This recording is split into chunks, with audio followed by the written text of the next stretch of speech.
Il y a des erreurs. Ah, une réponse formée. Eh ben c'est excellent la tarte flambée. Il est où le marché de Noël là? Et je suis allé à Strasbourg, à Stras comme on dit ici, la ville aux 1000 visages, le carrefour de l'Europe. Oui, alors c'est vrai que ça change quand tu viens de Melun, qui est plus le Lidl de la Seine-et-Marne. Alors déjà j'ai un truc à dire sur la gare de Strasbourg, c'est moderne, c'est joli, il y a une verrière, tout ça c'est magnifique. Par contre, Strasbourg, c'est quoi ces courants d'air là? Il fait moins 1000. Voilà, c'était mon petit coup de gueule. Désolé. Alors Strasbourg, c'est pas que le marché de Noël avec son vin chaud à 7 € le verre et le lot de 5 saucissons à 20 €. C'est bien plus que ça. D'abord, c'est quand même la ville qui accueille le Parlement européen. Voilà, je montre où c'est pour certains élus qui sont jamais passés. Ouais.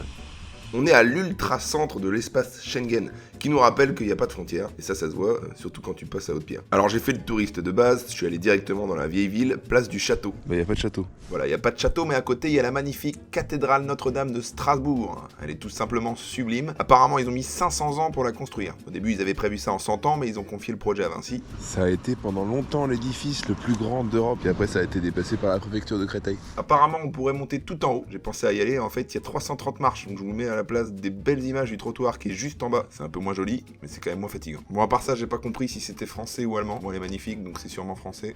Ah oui, petit exclu, on m'a dit qu'ici les prêtres avaient un salaire. Ce qui me donne un plan de reconversion qui est quand même potable. Un micro, une audience, juste à Power Ken, bon, ça changera pas grand chose pour moi quoi. Voilà, j'ai repris ma trottinette pour visiter cette belle ville. Putain, je sais même pas ce que c'est magnifique. C'est beau Strasbourg, bah c'est français. Apparemment, on appelle Strasbourg la ville aux 100 ponts. On en compterait plus de 230. C'est pratique pour les sans-abri parce qu'il y a un large choix de logements. Pardon. C'était vraiment une blague de droite. Voilà, j'ai continué à me balader, je suis tombé par hasard sur la statue de Gutenberg, qui selon la légende aurait inventé l'imprimerie après avoir vu un pressoir à vin.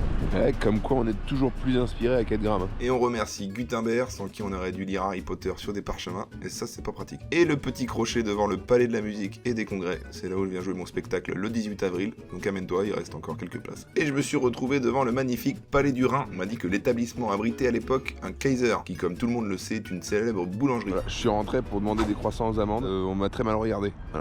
Voilà, alors le bâtiment est immense, je crois qu'à chauffer ça doit coûter un rein. Le Palais du Rhin, ça coûte un rein. Excellent. Et j'étais pas au courant, mais Strasbourg accueille les studios Arte. Alors je sais pas si ça se voit, mais je regarde jamais cette chaîne. Je sais très bien ce qu'ils font. Au passage, j'ai senti que Strasbourg était incarné par la rigueur allemande. Ici, les piétons s'arrêtent au feu rouge. Je veux dire, où est l'esprit latin? À Paris, les feux rouges, c'est une déco de Noël. Et j'ai évidemment visité la Petite France, qui s'appelle comme ça parce qu'apparemment, à l'époque, on y mettait les gens qui avaient la syphilis. Voilà, et maintenant on y met tous les gens qui ont plein d'oseille. Ça a changé Strasbourg. Alors, la Petite France, c'est pittoresque, il y a des maisons en colombage, des fleurs, des canaux sinueux, regardez-moi ça comme c'est beau. Impossible d'appeler ça la petite Allemagne. Je vous préviens, je vais passer mon temps à chier sur les Allemands. De toute façon, ils vont pas regarder la vidéo, donc je peux dire à peu près ce que je veux. La rivière qui traverse Strasbourg, c'est l'île. Parfois, il y a des îles, ça fait que c'est une île sur l'île. Et ça, c'est tout bonnement hilarant. C'est joli, mais faut pas tenter la baignade, sinon tu vas rechoper la syphilis et finir dans la petite France. Je suis passé devant le fameux barrage Vauban. On m'a dit que c'était pour inonder les environs en cas d'attaque. Pour attaquer Strasbourg, à l'époque, fallait prendre 2-3 cours de natation. Il n'a plus aucune utilité, mais incarne le génie militaire français. Après, on a voulu laisser un vestige du génie allemand, donc on n'a rien laissé. Et paf, encore une vanne germanophobe. Et me voilà sur la place Kléber. L'hiver, il y a le grand sapin de Noël. C'est l'endroit le plus féerique de la ville.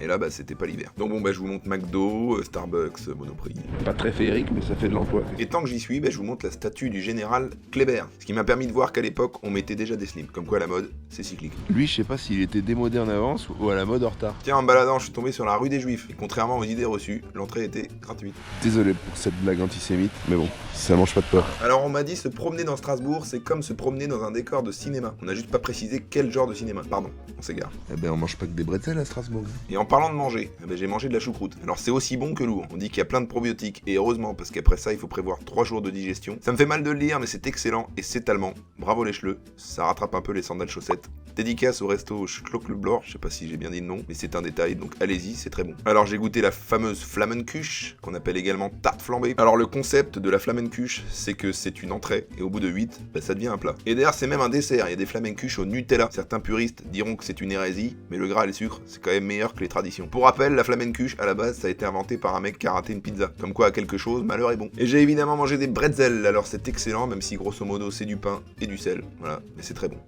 Essayez pas de reproduire la recette à la maison parce que c'est un peu sec. J'ai évidemment goûté les fameux manélés, maneleux, je sais pas comment ça se dit, putain j'ai fait que bouffer là-bas. Alors certains vous diront ça vient d'une tradition médiévale pour fêter la Saint-Nicolas. Ouais, pour moi ça vient de Shrek. Voilà, on n'a pas la même culture. Si je regardais un peu plus Arte. Et pour clôturer ce chapitre sur la bouffe, je suis passé par la maison Loro, le meilleur fromager de Strasbourg, de France même, qui vend le Münster qui pue le plus au monde. Petite dédicace au fondateur Cyril Loro, surnommé La Boule pour des raisons purement grossophobes. Alors on m'a dit qu'il y avait quand même pas mal d'avantages à habiter ici. Déjà on n'est pas loin des Vosges, une région pittoresque où on fait l'amour avec des sapins. Et autre avantage aussi, on m'a dit que Strasbourg, il y avait 2 jours de congé en plus par an par rapport au reste de la France. Ce qui fait que si t'es prof de sport en Alsace, eh ben t'es au chômage technique. Et pour terminer, je vous montre la fontaine de Janus, symbole du début et de la fin, tout ça pour vous rappeler que même les meilleures choses ont une fin, comme cette vidéo, malheureusement. Ça s'appelle Fontaine de Janus et y a pas d'eau. Légèrement déçu. Ah, tu me diras, moi je promets bien un spectacle d'humour. Donc, spectacle d'humour d'ailleurs que je viens faire le 18 avril au PMC de Strasbourg, palais de la musique et des congrès. Donc prends ta place, on mangera une choucroute ensemble. Tchuss.